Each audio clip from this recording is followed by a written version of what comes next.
Salam Kamir, kekaguman ilahi mengarah pada iman dan rahmat. Saudara-saudari yang terkasih, saya kalau melihat anak-anak kecil mainan seperti ini, rasanya senang. Mereka lari ke sana kemari dengan membawa mainan. Ada juga yang dengan bambu, kemudian ada semacam baling-baling. Itu satu lingkaran, itu mungkin ada 3 atau 5 baling-baling, dan dibawa lari ke sana kemari, muter terus.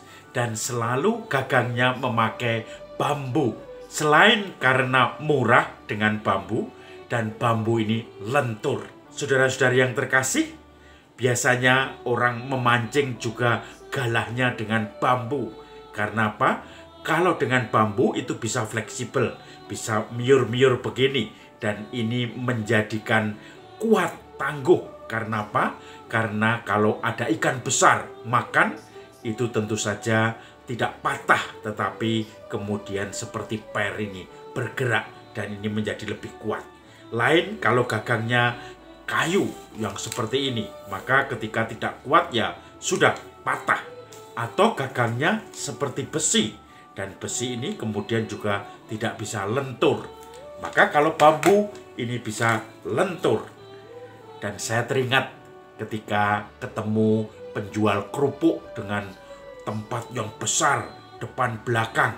Pikulannya itu selalu memakai pikulan bambu. Karena kalau pakai yang pejal, yang lurus, itu kalau nggak kuat patah. Tetapi kalau bambu, itu kadang-kadang bahkan bukan bambu bulatan, tetapi bambu yang disigar, kemudian diperhalus, asal dagingnya tebal, kemudian dengan kulitnya. Maka kalau untuk mikul, ini bisa seperti ngeper begini, miur-miur, ngeper. Karena apa? Menjadi kuat dan bebannya menjadi semakin ringan, karena seperti dilempar ke atas, balik lagi ke bawah, lempar ke atas. Dan inilah kadang-kadang menjadi prinsip manusia, prinsip yang bisa fleksibel menghadapi segala tantangan zaman. Saudara-saudari yang terkasih, Injil hari ini berbicara tentang Yesus yang memuji Petrus, tetapi sekaligus menegur Petrus. Karena apa?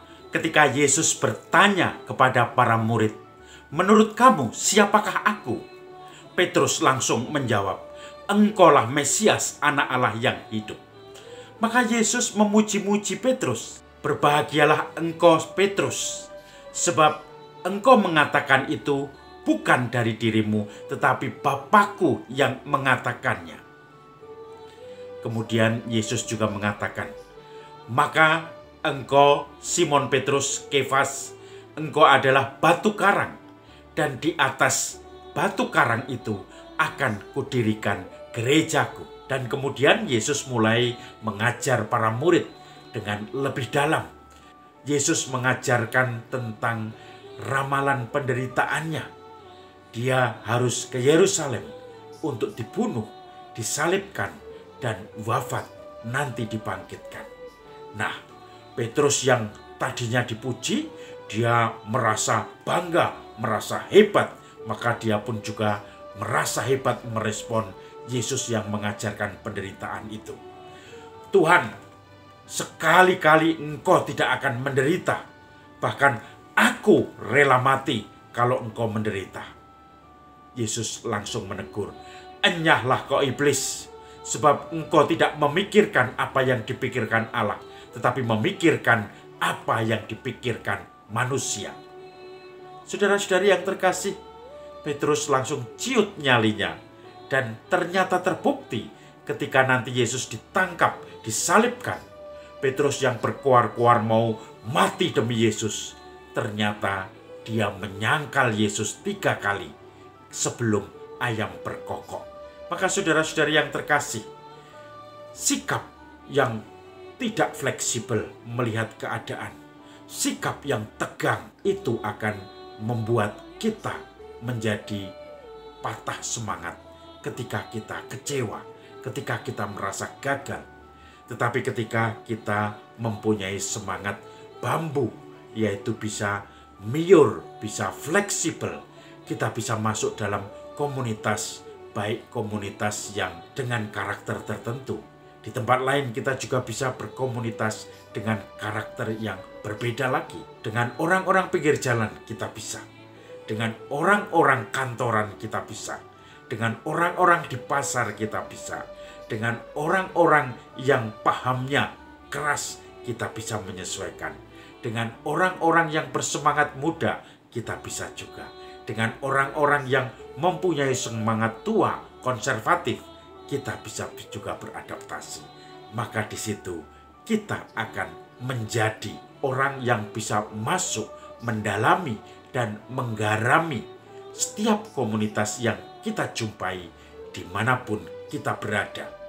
Bukan kaku, harus begini, harus begitu, dan menuntut orang lain seperti prinsip saya, sehingga mereka pun akan lari dari kita dan tidak akan mendengarkan masukan-masukan, garam dan ragi yang kita coba tebarkan untuk mereka. Maka saudara-saudari yang terkasih, mari kita mengembangkan spiritualitas cinta bijaksana, diskreta caritas, supaya kita bisa melihat dengan bijaksana suasana fleksibel setiap saat, setiap waktu, setiap tempat, bisa lain-lain pendekatannya, lain-lain pembawaan kita, dan akhirnya lain-lain metode kita menebarkan ragi dan garam dunia. Salam Kamir, kekaguman ilahi mengarah pada iman dan rahmat.